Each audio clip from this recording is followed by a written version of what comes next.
Thank you আমাদের welcome drinks চলে এসেছে। Thank you. মন্দারমণি নেমেছে, আমার অবস্থা খুব খারাপ, 4বার না 5বার বমি করার পর এসছি যে ফাইনালি।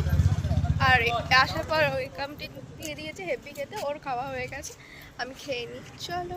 আর আমার পেছনে দেখো, আমার পেছনে কি বলো তো, ওয়াটার পার্ক। চলো আমরা যখন নামবো দেখো।